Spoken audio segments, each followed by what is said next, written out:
I was in labor when my father-in-law burst into the delivery room and tried to hit me. My husband restrained him and the baby went into distress. I never expected to write this post.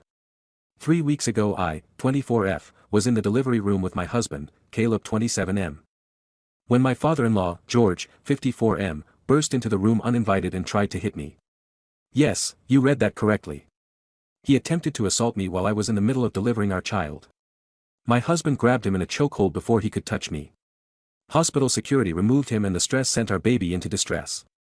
Now our family has completely fallen apart and I need advice on what to do next. To understand how we got here, I need to give some background. Caleb and I have been married for 2 years. From the beginning of our relationship, his father has been a problem. At first I wondered if I was being overly sensitive because of my history. I cut contact with my own father when I was 18 due to years of emotional abuse that I won't detail here. Because of this, I initially questioned whether I was judging George unfairly. It didn't take long to realize that George was genuinely problematic. He makes racist comments at family gatherings. He belittles Caleb's career choices.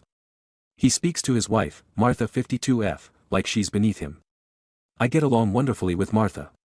She's become a dear friend to me over the years, which makes this situation even more complicated. I want to be clear that I don't have issues with men. In general, my stepfather has been an amazing support in my life. My brother and I are incredibly close. My problem isn't with men, it's with abusive people. Last year, Caleb and I discovered I was pregnant. We were overjoyed but also cautious. I had experienced 2 miscarriages before, so we decided to keep the news private for the first 3 months. We only told our mothers, swearing them to secrecy. Martha respected our wishes completely. When we finally announced the pregnancy, George took our privacy decision personally. He told Caleb that I obviously had issues with men because of my history with my father. When we decided not to find out the baby's sex before birth because we wanted it to be a surprise, George made a horrific accusation. He told Caleb that the real reason we didn't want to know was because I planned to terminate the pregnancy if it was a boy. I was stunned when Caleb told me what his father had said for the record. I was secretly hoping for a boy. I have wonderful men in my life and would have been thrilled with a son. We simply wanted the surprise factor of not knowing until birth. My pregnancy was physically difficult. I struggled to gain weight due to severe morning sickness. I experienced cramping and occasional bleeding that required bed rest at various points. My doctor monitored me closely and, despite the challenges, we made it to 43 weeks, which my doctor described as unusual but not concerning, given our continuous monitoring. Throughout my pregnancy, George's behavior worsened when he learned I was planning a natural birth. He complained about my decision constantly. He kept saying that if a C-section was good enough for Martha, it should be good enough for me. What he conveniently left out was that Martha's C-section was medically necessary due to severe complications. The procedure was so difficult that it led to a hysterectomy, which is why Caleb is an only child. George's comments became increasingly cruel. He told Caleb that our baby probably wouldn't live long. Knowing full well about my previous losses, he said my pregnancy would make me fat and that Caleb would become less attracted to me. The comments went on and on, each one more hurtful than the last. Throughout all this, Caleb typically responded by saying his dad was just joking or by changing the subject. He spent his entire life dealing with George's behavior by filtering it out or mentally checking out of conversations.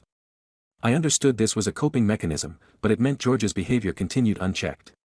After particularly nasty comments early in our relationship, I made the decision to minimize my time around.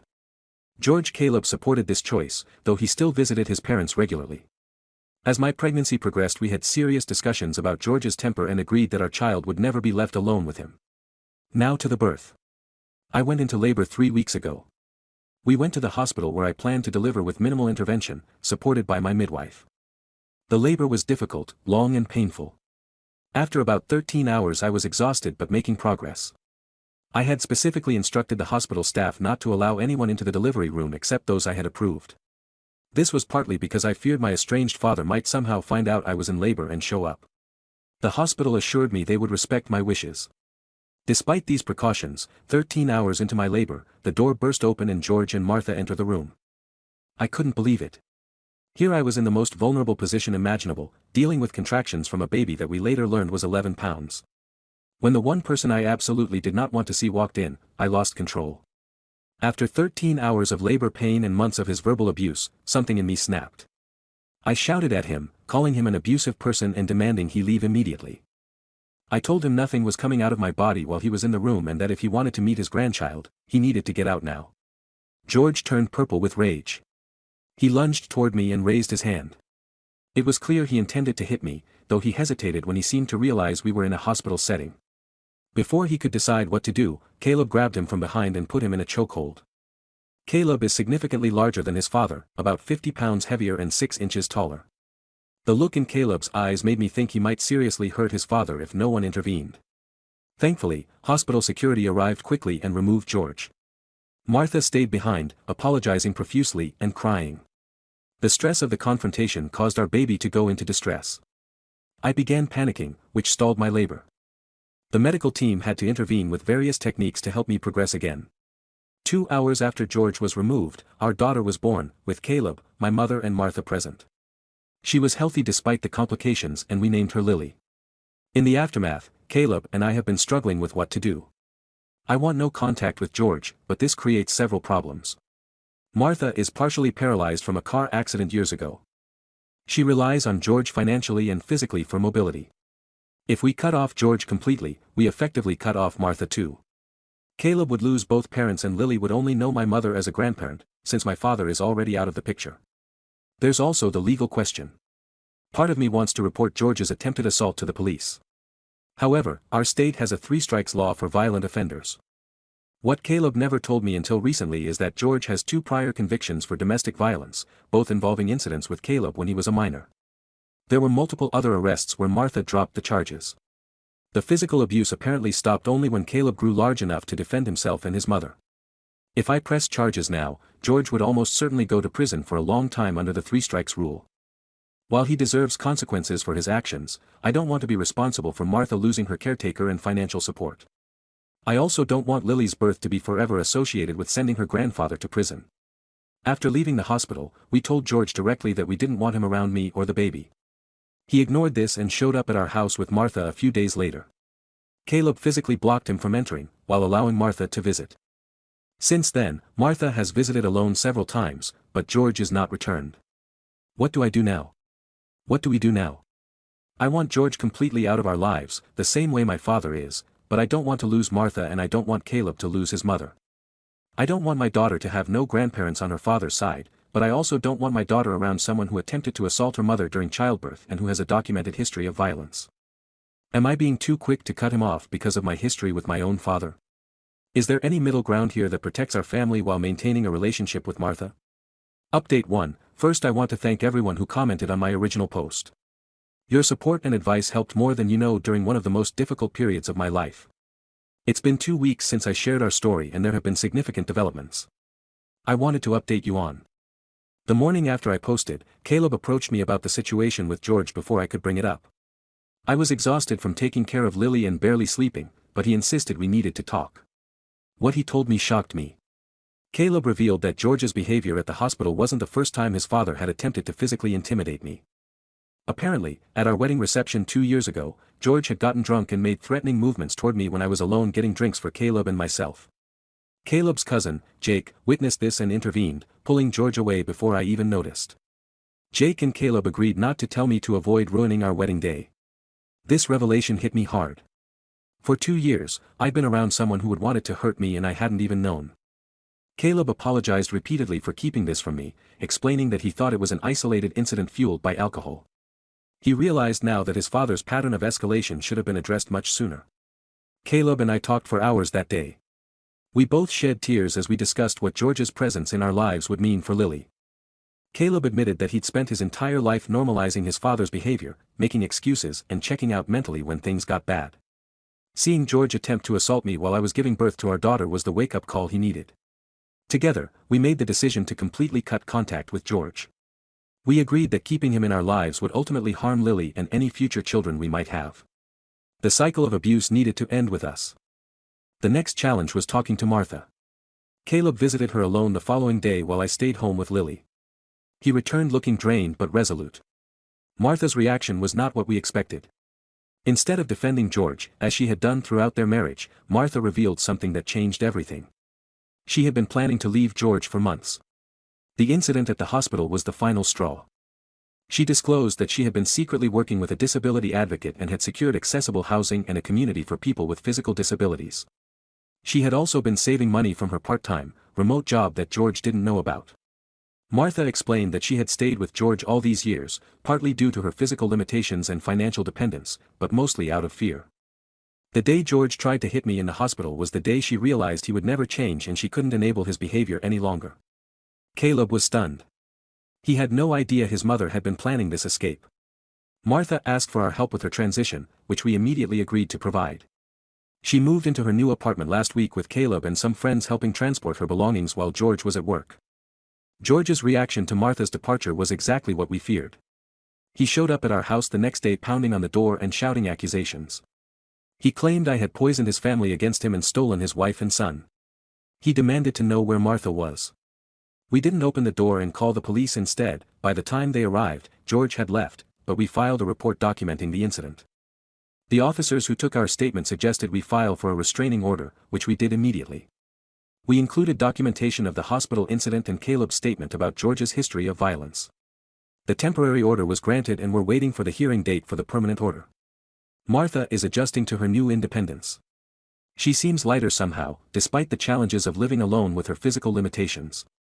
She's been visiting us regularly to spend time with Lily, and the relationship between her and Caleb has strengthened now that George isn't controlling their interactions. As for pressing charges for the hospital incident, we've decided to hold off for now. The restraining order provides some protection and we want to see if George respects these new boundaries before escalating to criminal charges. Martha supports whatever decision we make, but has asked us to give her time to establish her new life before potentially dealing with a criminal trial where she might need to testify. I've received some negative messages from George's side of the family, accusing me of breaking up a marriage and denying a grandfather access to his grandchild. Caleb has been fielding these calls and messages, explaining that George's behavior was unacceptable and that our priority is protecting our daughter. Some family members have understood, while others have taken George's side.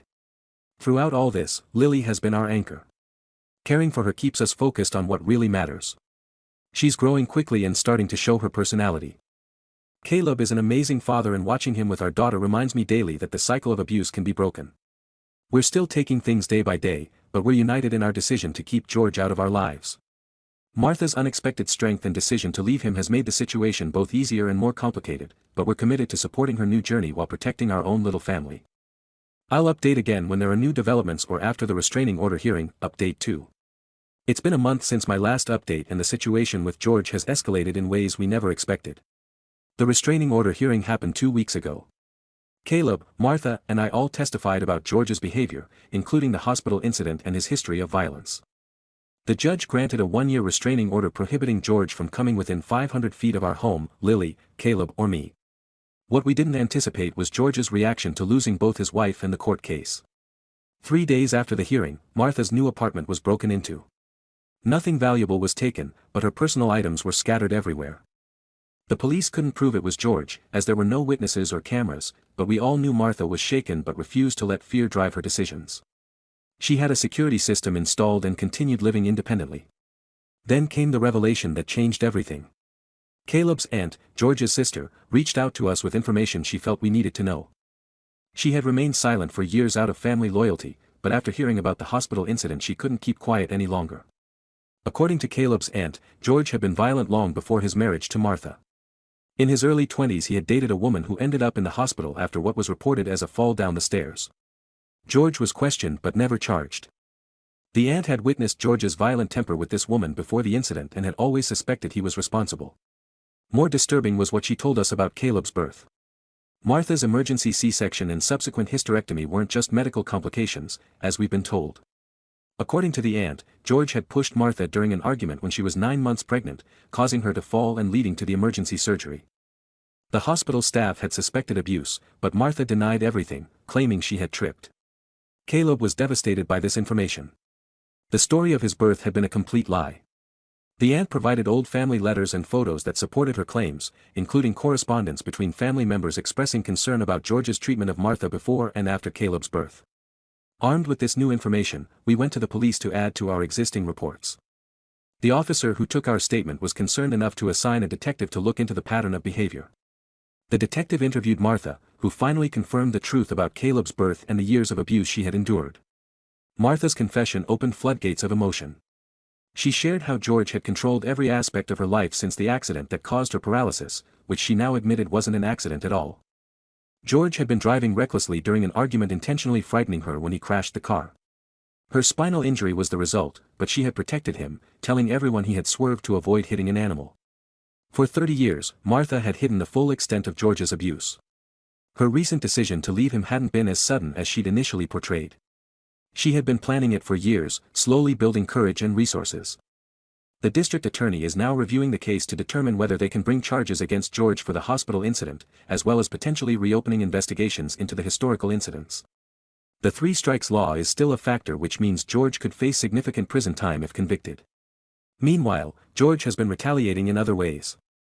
He called Caleb's workplace, making false allegations that nearly cost Caleb his job until colleagues vouched for his character. He's been spreading rumors in their community that Martha left because she was having an affair. He even created fake social media accounts to harass me and post unfounded claims about our family. The psychological toll has been immense. Caleb started having nightmares about his childhood, remembering incidents he had suppressed. He's struggling with guilt over not protecting his mother sooner and anger at himself for bringing George into Lily's life, even briefly. Through all this, our focus remains on protecting Lily and supporting Martha. We've installed security cameras at our home and Martha's apartment. We've informed Lily's future pediatrician and child care providers that George is not allowed any access to her under any circumstances. Martha has started therapy to process the decades of abuse and her new independence. She's also joined a support group for survivors of domestic violence, which has been incredibly helpful for her. Despite the challenges of living independently with her physical limitations, she says she feels freer than she has in 30 years. We're scheduled to meet with the district attorney next week to discuss potential charges against George.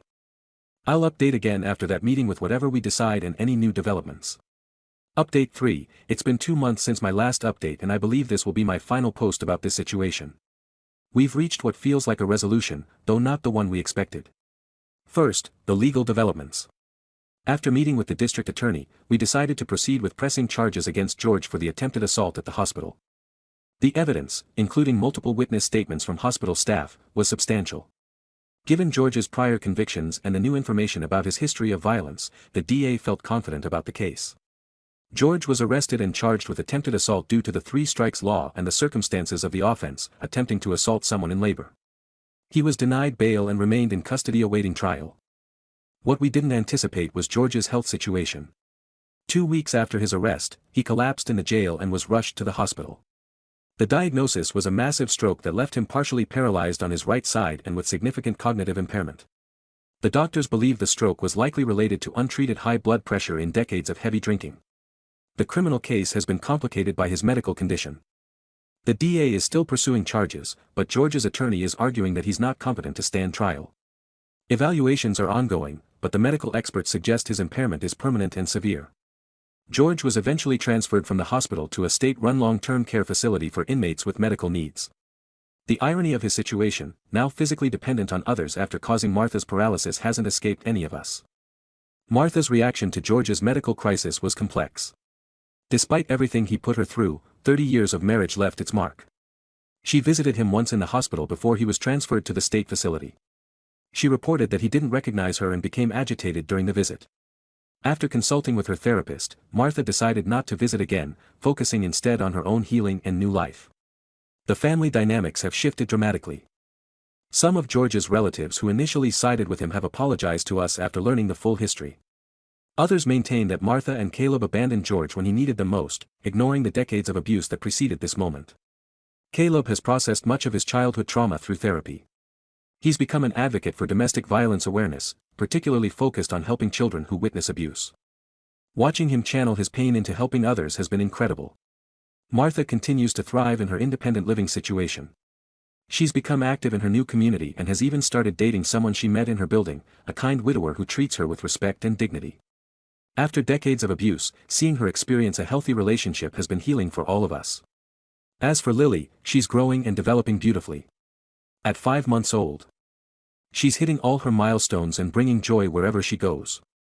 Caleb is the father I always knew he would be: gentle, protective and present.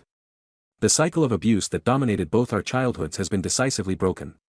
We've made the difficult but necessary decision to maintain no contact with George, regardless of his medical condition. The restraining order remains in effect and we've made our wishes clear to the medical and legal authorities handling his case. Some people might view this as heartless, but we see it as the necessary protection of our family. George showed no remorse for his actions before his stroke, and his medical condition doesn't erase the danger he presented to us, particularly to Lily. His choice to attempt to assault me during childbirth revealed the depths of his violent nature. That moment crystallized for us that no reconciliation would ever be possible. We've created firm boundaries. George will never meet Lily. He will never be part of our family gatherings. We will never visit him or allow him access to our lives in any way. These boundaries aren't about punishment but about protection and breaking the generational cycle of abuse. For those who suggested therapy would help George change, I want to note that Martha tried for years to get him help. He refused every offer of counseling, denied his violent tendencies, despite multiple convictions, and blamed everyone else for his actions. His stroke may have physically limited his ability to harm others, but it didn't transform him into a different person. Martha visits us weekly now, building a beautiful relationship with Lily. My mother and Martha have become friends, giving Lily 2 loving grandmothers. Caleb's relationship with his mother has deepened now that George isn't controlling their interactions. We're moving forward with our lives, focusing on creating a safe, loving environment for Lily. The shadow of George's abuse will always be part of our family history, but it won't define our future. We've learned that sometimes the healthiest choice is to remove toxic people from your life, even when those people are family. Thank you to everyone who offered support and advice throughout this difficult journey. Your perspectives helped us navigate one of the most challenging periods of our lives. While our story doesn't have a neat, happy ending, we found peace in our decisions and hope in our new family dynamics. Now let's move to the next story, Story 2. My husband's best friend started flirting with me, and when I told my husband, he accused me of having feelings for his friend. Then his friend moved in with us and things got way worse.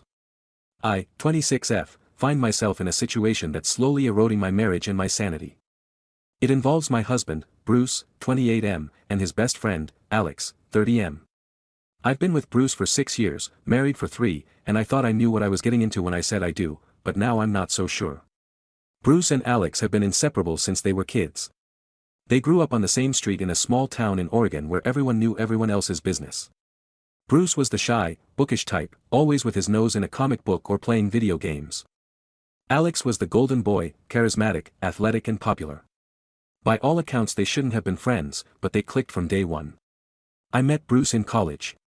We were both English majors, bonding over our shared love of obscure poetry and indie films. He was different from the guys I'd dated before, thoughtful, kind and genuinely interested in what I had to say. Our relationship progressed quickly, and before I knew it I was head over heels. And then Alex entered. Bruce had told me stories about his best friend, but nothing prepared me for the whirlwind that was Alex. He breezed into our lives during spring break of our junior year, all charm and easy smiles. I remember thinking he looked like he'd stepped out of a J. Crew catalog, perfectly messy hair, bright green eyes and a smile that could melt ice. At first I was thrilled that Bruce had such a close friend. Growing up as an only child, with parents who moved around a lot for work, I'd never experienced the kind of bond Bruce and Alex shared. They had inside jokes that spanned decades, could communicate with just a look and seemed to genuinely enjoy each other's company. But as time went on I started to notice things, the way Alex's eyes would linger on me a bit too long, how he always managed to sit next to me at group gatherings, the subtle touches that could be passed off as friendly but felt charged with something more. I tried to brush it off. After all, Alex was a notorious flirt. He'd had a string of girlfriends throughout college, never settling down with anyone for more than a few months. I figured it was just his nature, and as long as I maintained clear boundaries, everything would be fine. Bruce and I got married right after graduation. It was a small ceremony in Bruce's hometown, with Alex as the best man. I still remember his toast. He talked about how Bruce had always been there for him through thick and thin, and how he knew I would make Bruce happy because I was basically the female version of him. At the time I thought it was sweet. Now those words haunt me. After the wedding, Bruce and I moved to Seattle for his job at a tech startup. I found work as a copywriter for a local advertising agency. Life was good.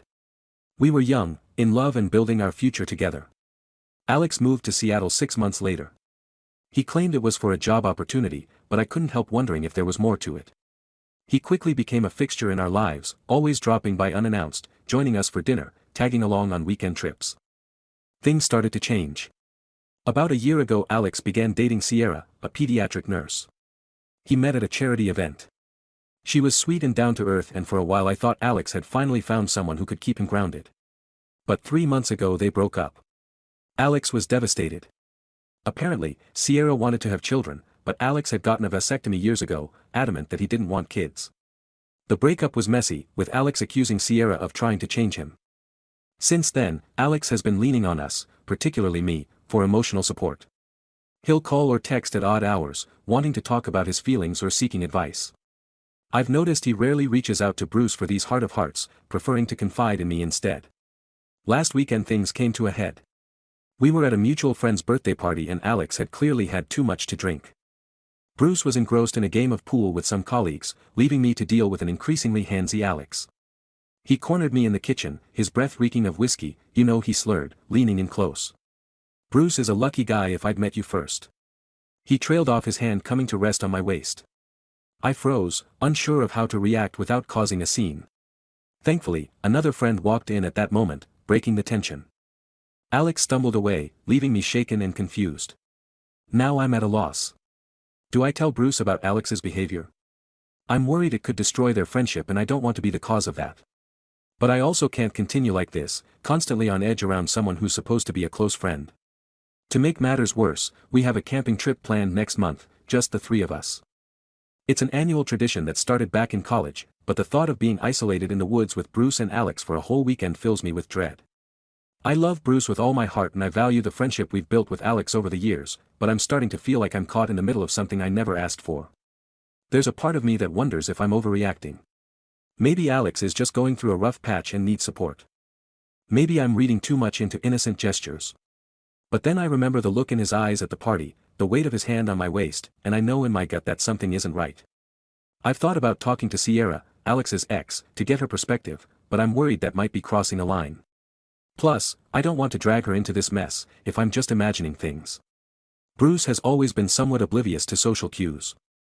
It's one of the things I love about him, his innocent, trusting nature. But now I find myself wishing he were more perceptive. Maybe if he noticed Alex's behavior I wouldn't have to be the one to bring it up. I'm lost and could really use some advice. How do I navigate this minefield without blowing up my marriage or my husband's most important friendship? Should I confront Alex about his behavior, or do I need to have a serious conversation with Bruce about setting some boundaries with his best friend? I feel like I'm walking a tightrope and one wrong move could send everything crashing down. Any insights or experiences would be greatly appreciated. Update 1, it's been a month since my original post and I wish I could say things have improved. Unfortunately, the situation has only become more complicated and distressing. First, I want to thank everyone who responded to my original post. Your advice and support gave me the courage to have a conversation with Bruce about Alex's behavior. It didn't go as well as I'd hoped. When I brought up my concerns, Bruce was initially dismissive. He laughed it off, saying, "That's just how Alex is, he's a friendly guy." When I pressed the issue, describing some of Alex's more inappropriate actions, Bruce's demeanor changed. He became defensive, accusing me of misinterpreting things or, worse, encouraging Alex's attention. "Maybe you're the one who's developing feelings for him," Bruce snapped. "Is that why you're suddenly so obsessed with his behavior?" I was stunned. I've never given Bruce any reason to doubt my loyalty, and his accusation hurt deeply. We argued for hours, with Bruce vacillating between dismissing my concerns and accusing me of impropriety. By the end of the night we were sleeping in separate rooms and the tension in our house was palpable. The next day Bruce apologized for his outburst, but I could tell he still didn't fully believe me. He suggested that maybe I was just feeling insecure because of how close he and Alex are. It felt like he was gaslighting me, making me question my own perceptions. Despite my misgivings, we went ahead with the camping trip as planned. I hoped that being in a neutral environment might help clear the air. I couldn't have been more wrong.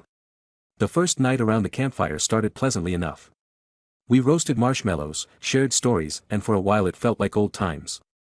But as the night wore on and the beer flowed freely, things took a turn. Alex, emboldened by alcohol, became increasingly flirtatious. He kept finding excuses to sit next to me, his thigh pressing against mine. At one point, while Bruce was fetching more firewood, Alex leaned in close and whispered, "You know, I've always wondered what it would be like if we'd met first, before Bruce." I recoiled, making it clear his advances were unwelcome. But the damage was done. Bruce returned just in time to see me pushing Alex away and his face darkened with anger and hurt. The rest of the trip was a disaster. Bruce alternated between giving me the cold shoulder and picking fights over trivial things. Alex, seemingly oblivious to the tension he'd caused, continued to try and engage me in private conversations. By the time we returned home, I felt like I was walking on eggshells in my own marriage.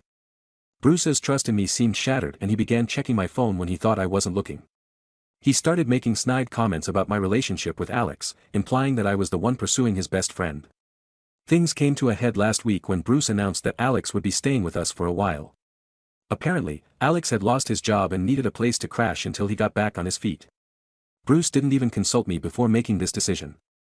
I tried to protest, explaining how uncomfortable I was with the idea, but Bruce shut me down. "He's my best friend," he said coldly. "I'm not going to abandon him just because you're feeling insecure." So now Alex is living in our guest room. The atmosphere in the house is unbearable. Bruce spends most of his time with Alex, leaving me feeling like an outsider in my own home. When we are together, Bruce is distant and suspicious, questioning my every move. Alex, for his part, seems to be reveling in the situation. He's constantly around, inserting himself into every aspect of our lives. He walks around shirtless, makes suggestive comments when Bruce isn't within earshot, and finds excuses to be alone with me. I feel like I'm losing my mind. My marriage is crumbling, my husband doesn't trust me and I'm living under the same roof as someone who's actively trying to undermine my relationship. I've thought about leaving, but where would I go? Bruce and I moved to this city for his job, and all our friends here are really his friends. I feel isolated and trapped. I don't know what to do anymore. How did things spiral so out of control? How do I fix this mess when my husband won't even listen to me? I'm starting to wonder if there's any way to salvage my marriage or if I'm fighting a losing battle. Any advice would be greatly appreciated. I feel like I'm drowning and I don't know how much longer I can stay afloat. Update 2, it's been 2 weeks since my last update and I'm still reeling from everything that's happened. I want to thank everyone who reached out with support and advice. Your words gave me strength when I needed it most. The situation with Bruce and Alex continued to deteriorate. Living under the same roof as Alex became unbearable. He grew bolder in his advances, often cornering me when Bruce wasn't around. I felt like a prisoner in my own home, constantly on edge and afraid to be alone. Bruce's behavior didn't improve either.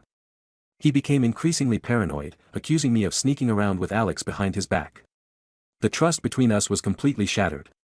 One night, after a particularly nasty argument, Bruce stormed out of the house. He didn't come back until the next morning, reeking of alcohol and refusing to tell me where he'd been. I knew I couldn't continue living like this.